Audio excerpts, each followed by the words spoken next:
est en février, il neige, et vous êtes à la rue. C'est arrivé très vite, vous avez perdu votre travail, vous avez perdu votre appartement, et bim, vous êtes à la rue. Pendant toute la journée, vous êtes senti harceler les passants pour 2 €, vous êtes vidé, et vous avez froid. Le soir tombe, du coup vous appelez le SAMU social comme on vous a dit, et au bout de 3/4 d'heure, 1 heure, on vous répond. Mais on vous répond pour vous dire que tous les centres d'hébergement sont complets, tous les gymnases sont pleins. Mais voilà, merci d'avoir essayé, retentez demain, bon courage, au revoir, clic. Vous faites quoi? Ce soir, c'est ce qui est arrivé à des milliers de personnes en France. On estime que la moitié des appels au 115 sont refusés, et que parmi les gens qui sont à la rue, la moitié n'appelle même plus le 115. Du coup, toute notre structure d'accueil des sans-abri, en fait, elle met à l'abri uniquement 25% des besoins, un quart. Maintenant, imaginez qu'on ait une solution industrielle, économique, flexible, qu'on puisse mettre en place maintenant, pour que toutes les personnes qui dorment dehors puissent au moins dormir au chaud. Ça, c'est la solution que je porte. J'étais en expatriation 1 an au Monténégro, et là-bas, même dans la capitale, il n'y a personne qui dort dehors, c'est juste inconcevable. Donc quand je suis rentré en France, c'était en janvier 2017, j'ai traversé Paris en plein hiver, et il y a des mecs qui se mettent sous des bancs en mettant des bouts de carton sur le côté pour s'isoler, et des tentes qui s'effondrent sous la neige, ou bien la neige qui tombe directement sur les sacs de couchage.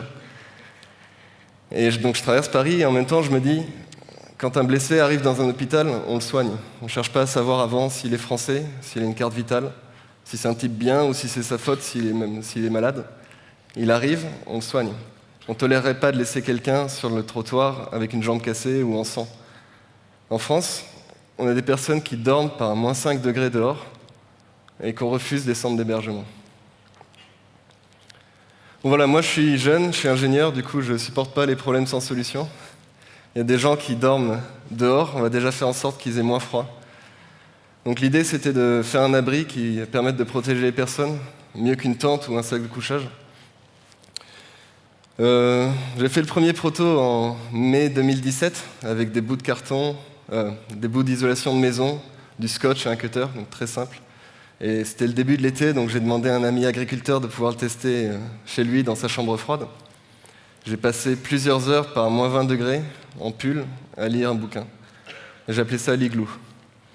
J'ai retravaillé le concept en les semaines qui ont suivi, et je suis arrivé à un abri qui pèse une dizaine de kilos, qui est facile à monter, qui est très isolant, qui est confortable, étanche, ventilé, qui est résistant au feu.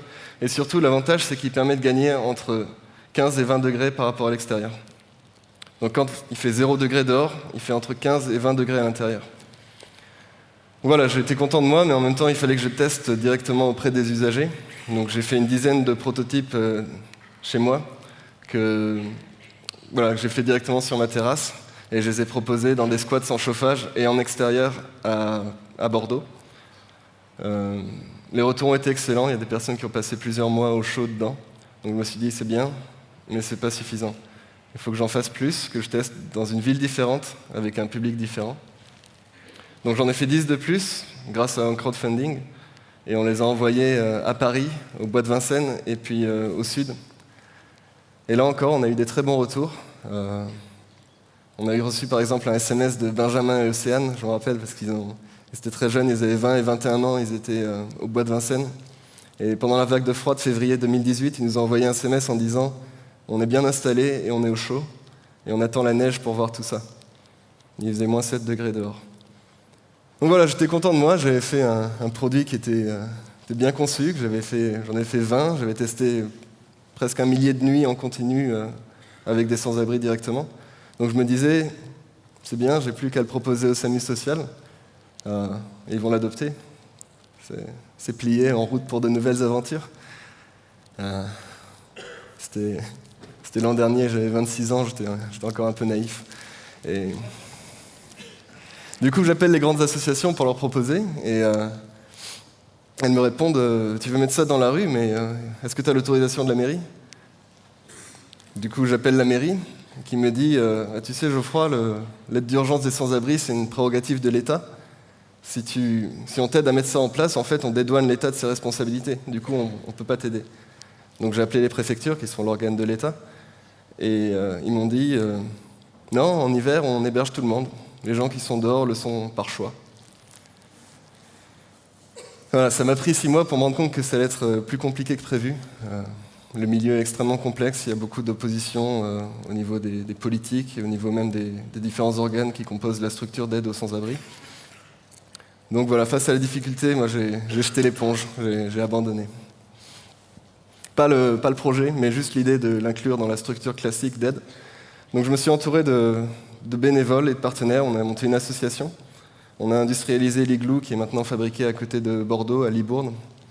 Et grâce à des dons privés et d'entreprises, on a pu en faire 150 cet hiver qui ont protégé environ 200 personnes à Narbonne, à Paris, à Bordeaux, à Lille et à Calais, à Mons aussi en Belgique.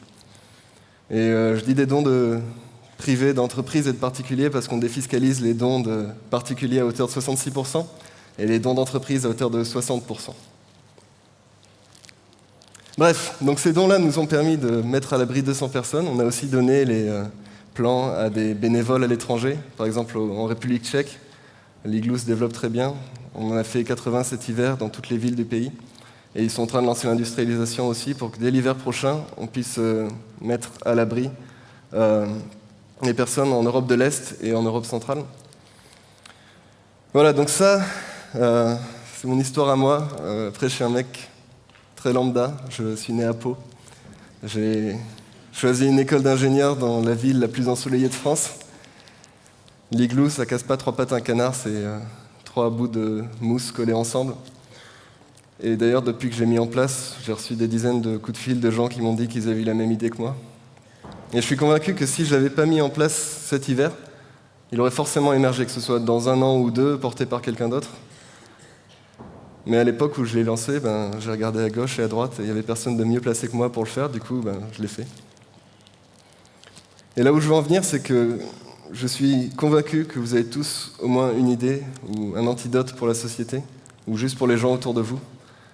Et effectivement, si c'est une bonne idée, si c'est un bon concept, il va forcément émerger, que ce soit vous qui le mettiez en place maintenant ou quelqu'un d'autre plus tard.